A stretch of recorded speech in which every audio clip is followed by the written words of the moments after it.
నమస్కారం city news కి స్వాగతం. ముందుగా ముఖ్యాంశాలు.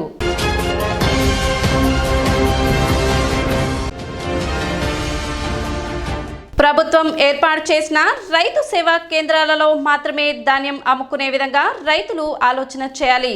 మంత్రి నాదెండ్ల మనోహర్.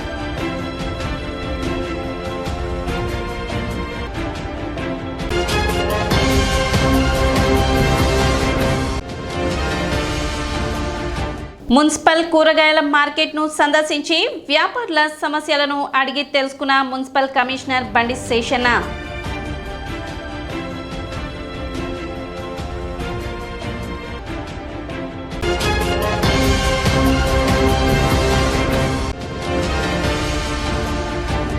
పంట నష్టపోయిన రైతులను ప్రభుత్వం ఆదుకోవాలి.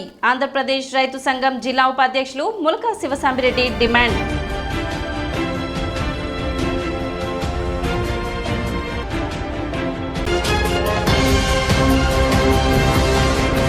దళారులను నమ్మి మోసపోకుండా రైతు సేవా కేంద్రాల ద్వారా ప్రభుత్వానికి ధాన్యాన్ని అమ్మే విధంగా రైతులు ఆలోచన చేయాలని మంత్రి నాదెండ్ల మనోహర్ సూచించారు. బుధవారం తెనాలి నియోజకవర్గంలో కొనుగోలు కేంద్రాలను సందర్శించిన ఆయన తెనాలి జనసేన పార్టీ కార్యాలయంలో విలేకరుల సమావేశం నిర్వహించారు. ప్రతి రైతుకు భరోసా కల్పించే విధంగా క్షేత్రస్థాయిలో గతంలో రైతులు ఎదుర్కొన్న ఇబ్బందులు ఎప్పుడూ రాకుండా ఉండే విధంగా ముఖ్యమంత్రి చంద్రబాబు నాయుడు, ఉప ముఖ్యమంత్రి పవన్ కళ్యాణ్ సూచనల మేరకు అనేక సంస్కరణలు తీసుకువచ్చినట్లు తెలిపారు. గతంలో రైతులు పలానా వ్యక్తికి ధాన్యాన్ని అమ్మాలి అనే ఒక నిబంధన ఉండేదని, దానిని తొలగించి రైతుకు నచ్చిన వ్యక్తికి ధాన్యం అమ్ముకునే వెసులుబాటు కల్పించినట్లు తెలిపారు. ప్రస్తుతం తుఫాను హెచ్చరికల నేపథ్యంలో ముఖ్యమంత్రి సూచనల మేరకు వాతావరణాన్ని దృష్టిలో పెట్టుకొని 5 కేజీల తరువు తీసుకుని 25% తేమ వరకు ధాన్యాన్ని కొనుగోలు చేయాలని అధికారులను ఆదేశించినట్లు తెలిపారు. రాష్ట్రంలో 1100 కోట్ల రూపాయల మేర ధాన్యం కొనుగోలు చేసినట్లు తెలిపారు. గత సంవత్సరంతో పోల్చుకుంటే ఇప్పటి వరకు జరిగిన కొనుగోలు 100% పెరిగినట్లు తెలిపారు.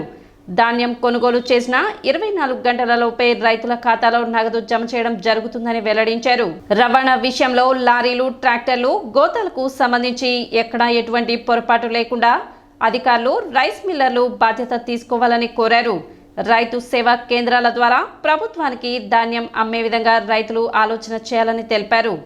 రాష్ట్రంలో ధాన్యం కొనుగోలు ప్రతి జిల్లా నుంచి వస్తున్న సమాచారం మేరకు రైతులకి ఉపయోగపడే విధంగా పౌర సరఫరా శాఖ నుంచి మేము చేసిన అనేక సంస్కరణలు ప్రతి రైతుకి ఒక భరోసా నింపే విధంగా క్షేత్రస్థాయిలో గతంలో వాళ్ళు పడిన ఇబ్బందులు ఇంకెప్పుడు అటువంటి పరిస్థితులు రాకూడదనే ఉద్దేశంతో అనేక సంస్కరణలు తీసుకొచ్చి రైతులను ఆదుకోవడానికి గౌరవ ముఖ్యమంత్రి గారు చంద్రబాబు నాయుడు గారు, అదేవిధంగా ఉప ముఖ్యమంత్రి గారు పవన్ కళ్యాణ్ గారు ఇచ్చిన సూచనలతోటి రాష్ట్ర వ్యాప్తంగా అనేక కార్యక్రమాలు చేసుకుంటూ వస్తున్నాం.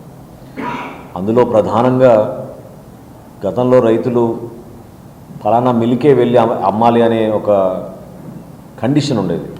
దాన్ని తొలగించి ఈసారి రైతుకే మేము ఆ వెసులుబాటు కల్పించాం. ఏ ప్రాంతంలో వాళ్ళకి ఆ అందుబాటులో ఉండే విధంగా రైస్ మిల్ ఏది నచ్చితే ఆ రైస్ మిల్కే తీసుకువెళ్ళి వీళ్ళు ధాన్యం అమ్మే విధంగా ఒక వెసులుబాటు అందించడం జరిగింది. అదేవిధంగా రైతు సహాయ కేంద్రాలు ఏవైతే ఏర్పాటు చేశామో అన్ని రైతు సహాయ కేంద్రాల్లో కూడా వాతావరణాన్ని దృష్టిలో పెట్టుకుని అనుకోకుండా తుఫాను వస్తుందనే ఒక సమాచారం ఉంది కాబట్టి ఇంకా పూర్తి స్థాయిలో దాని దారి మనకి ఇంకా నిర్ధారించలేం. బహుశా రేపు సాయంత్రానికి కొంచెం క్లారిటీ వస్తుంది. వాతావరణాన్ని దృష్టిలో పెట్టుకుని గౌరవ ముఖ్యమంత్రి గారి సూచనల మేరకు ఇవాళ ఈ 4-5 జిల్లాల్లో కొన్ని మార్పులు తీసుకొచ్చాం. మన రైతులందరూ కూడా దాన్ని ఉపయోగించుకోవాలి. మిల్లర్లు కూడా ఈ సూచనల్ని గమనించాలి. ముఖ్యంగా అదేంటంటే తేమ శాతం ఏదైతే 17% అని గతంలో అన్నామో దాన్ని ఈ రోజున 24 నుంచి 25% వరకు తేమ శాతం ఉన్నా కూడా కొనుగోలు చేయమని అధికారుల యంత్రాంగం అందరికీ కూడా ఈ సమాచారం అందించి అప్రమత్తం చేయడం జరిగింది. హడావుడిగా రైతులు పాపం ఎప్పటికప్పుడు మెషిన్లు దొరకగానే పొలాల్లో కటింగ్ అవగానే తీసుకొచ్చి వాళ్ళు పడుతున్న ఇబ్బందులు చూసి ప్రస్తుతం ఉన్న వాతావరణ పరిస్థితుల్లో వాటిని ఎండబెట్టలేకపోతున్నారు. కాబట్టి కొంచెం తేమ శాతం ఎక్కువ ఉన్నా కూడా ఆ వెసులుబాటు కల్పించి ఖచ్చితంగా కేవలం 5 కిలోలు తరుగు తీసుకుని 20% తేమ వరకు ఆ ధాన్యాన్ని కొనుగోలు చేయమని అధికారులకు ఇన్స్ట్రక్షన్స్ ఇవ్వడం జరిగింది. రాష్ట్రంలో 93% ఇప్పటి వరకు మేము దాదాపు 1100 కోట్ల రూపాయలు ధాన్యం కొనుగోలు చేశాం. ఇది గత సంవత్సరంతో పోల్చుకుంటే ఇప్పటివరకు జరిగిన కొనుగోళ్ళు 100% పెరిగింది, 100% పెరిగింది. రైతులందరూ కూడా మేము చెప్పేది ఏంటంటే, దయచేసి మీరు ఈ రైతు సహాయ కేంద్రాల్లో ప్రభుత్వానికి మీరు మీ ధాన్యం అమ్మే విధంగా మీరు కొంచెం ఆలోచించుకుని చేయాలి. 24 నుంచి 36 గంటల లోపే మీ అకౌంట్లో జమ అయిపోతున్నాయి ఈ నిధులు. సో దళారులని దయచేసి ఎక్కడ కూడా మీరు ఎంకరేజ్ చేయబాకండి. దళారుల ద్వారా క్షేత్రస్థాయిలో నష్టం జరుగుతుంది.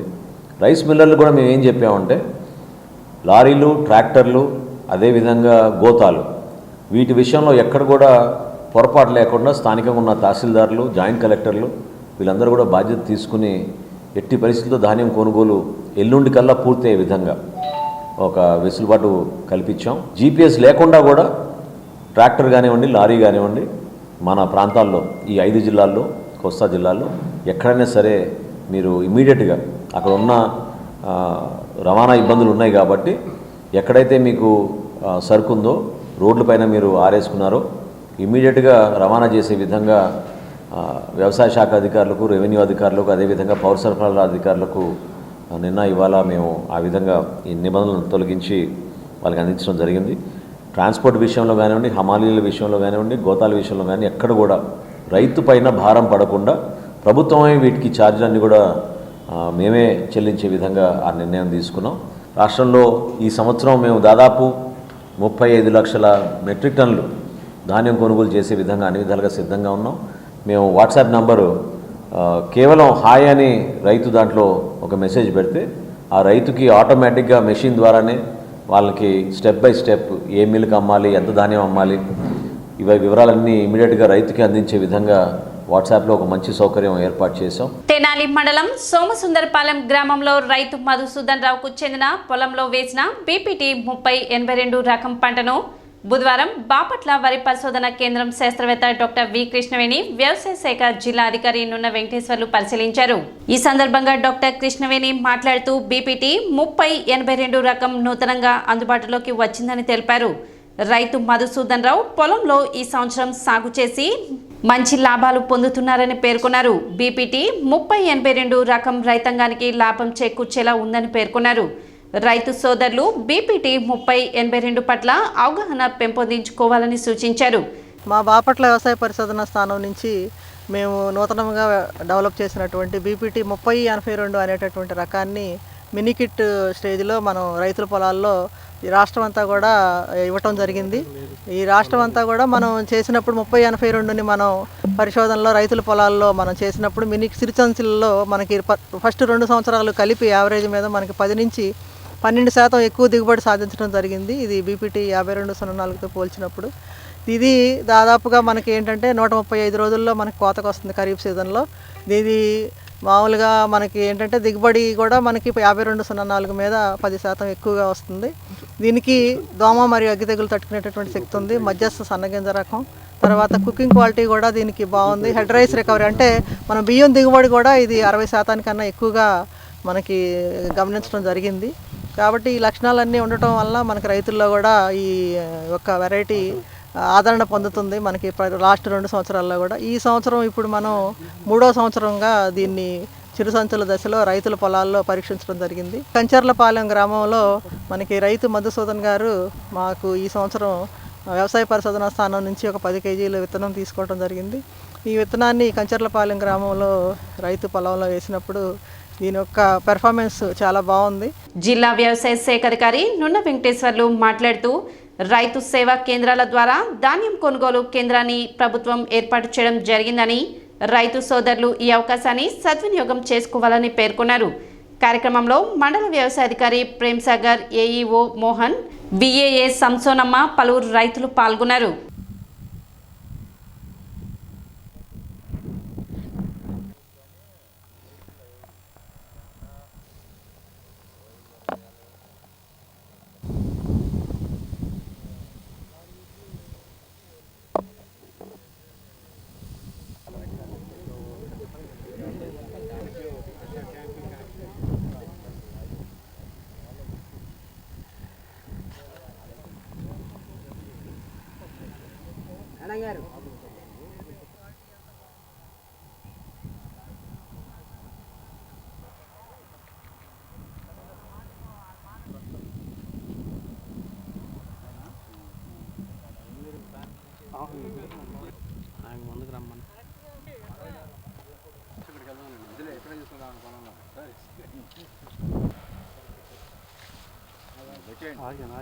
నేను ఒక 70 సెంట్లలో 10 కిలోల విత్తనాలు బీపీటీ 3280 వేసాను.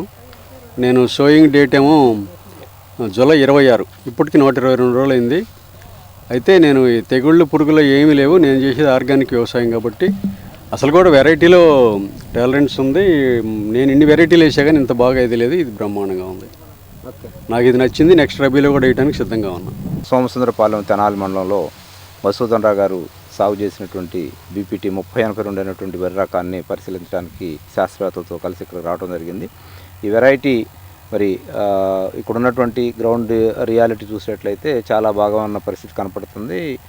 మధుసూదన్ రావు గారు మరి దీన్ని ఖరీఫ్ సీజన్లో డైరెక్ట్గా గింజ ఈవెన్ వెదబెట్టడం కూడా కాదు, బ్రాడ్కాస్టింగ్ చేశారు. ఎకరానికి ఒక 12-13 కేజీల చొప్పున బ్రాడ్కాస్టింగ్ చేశారు. సో ఆ విధంగా చూస్తే ప్రస్తుతం ఉన్నటువంటి స్టేజీ దాదాపుగా 122 రోజులు పైరు దశలో ఉంది. ఇంకొక 1 వీక్లో ఇది హార్వెస్టింగ్కి రావడం జరుగుతుంది. గింజ క్వాలిటీ పరంగా చూస్తే కూడా చాలా బాగా almost on par with BPT అనిపిస్తుంది. తర్వాత అట్లాగే గింజ కూడా కంకి బాగా కూర్పు ఎక్కువ ఉంది. అందువల్ల ప్రతి ప్యానికల్కి కూడా నంబర్ ఆఫ్ గ్రెయిన్స్ ఎక్కువ ఉన్న పరిస్థితి, సుమారుగా 300 గింజల వరకు ఒక్కొక్క కంకికి గింజలు ఉన్న పరిస్థితి కనపడుతుంది. అందువల్ల దిగుబడి కూడా బాగా ఎక్కువ వస్తనేటువంటిది రైతుల నుంచి కూడా వస్తున్నటువంటి ఎక్స్పెక్టేషన్. సుమారుగా ఎకరానికి 40 బస్తాల వరకు దిగుబడి రావచ్చు అనేది ఒక అంచనా.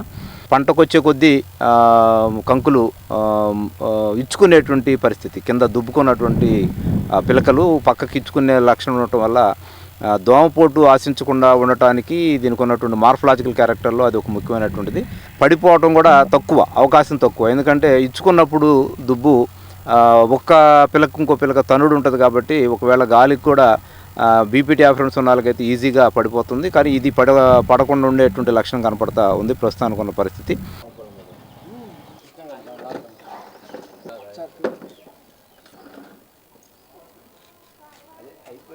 డిస్ట్రిబ్యూషన్ అంతా కరువులు అనంతపురం మేము ఈరోజు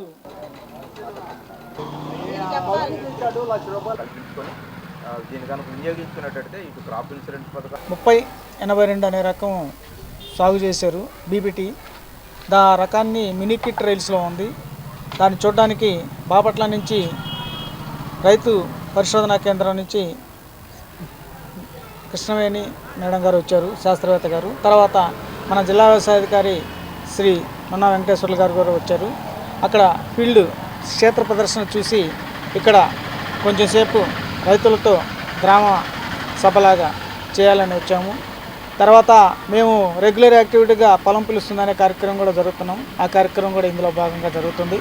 కాబట్టి రైతు సోదరులు ప్రస్తుతం పీక్ స్టేజ్లో ఉన్నారు కాబట్టి మన వాతావరణం గురించి ఆలోచిస్తున్నారు. కాబట్టి రైతు సోదరులందరూ బిజీగా గడుపుతున్నారు. కాబట్టి ఈ వర్షం రాకూడదని మనం కోరుకుంటున్నాం. వార్డు పర్యటనలో భాగంగా మున్సిపల్ చైర్పర్సన్ తాడిబోయిన రాధిక 28వ వార్డులో పర్యటించారు. శానిటేషన్ వర్క్స్ ను పరిశీలించి శానిటేషన్ సిబ్బందికి తగిన సూచనలు చేశారు. కార్యక్రమంలో municipal assistant commissioner Lakshmipati, municipal health officer Helen Nirmala, in-charge AE Kalyan Chakravarthi మరియు సచివాలయ సిబ్బంది పాల్గొన్నారు.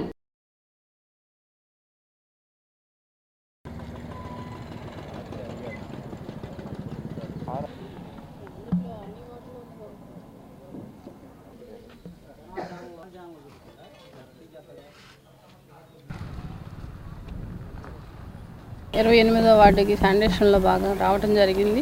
ఇక్కడ వార్డుకు వచ్చేసి ఎవరికి వాళ్ళు ఇంటి ముందులా బండలేసి లేదా చెట్లు పెట్టుకుంటున్నామని ఇంత ఎత్తున మట్టిలాగా పోసేసి మొక్కలు పెట్టడం జరిగింది. అది డ్రైనేజీ పారుదల అనేది లేకుండా ఎక్కడ మురికి అక్కడ ఆగిపోవటం జరుగుతుంది. ప్రజలందరూ గమనించాల్సింది ఏంటంటే ఆ వేస్ట్ వ్యర్థాలు, ఈ కవర్లు కానివ్వండి, ఖాళీ బాటిల్స్, ఇలాంటి వ్యర్థాలన్నీ ఆ కాలువలో వేయటానా, అందుట్లో చిన్న డ్రైనేజీ అవటానా ఎటు పోకుండా అక్కడ ఆగిపోవటం జరుగుతుంది. దయచేసి ప్రజలందరికీ చెప్పేదండి, మనం ఇక్కడ కాలువని ఎంత జాగ్రత్త చూసుకుంటామో మన ఆరోగ్యం కూడా అంత మెరుగుపడుద్ది. కాబట్టి ప్రజలందరూ గమనించి ఇలాంటి వ్యర్థాలు ఏవైతే ఉన్నాయో అవి డస్ట్బిన్ రూపంలో వేయాలని కోరుకుంటున్నాను. అలానే ఈ బండలు తీసే విధంగా పెట్టుకోవాలని కూడా కోరుకుంటున్నాను. ఇప్పుడు ఒక చిన్న విరామం.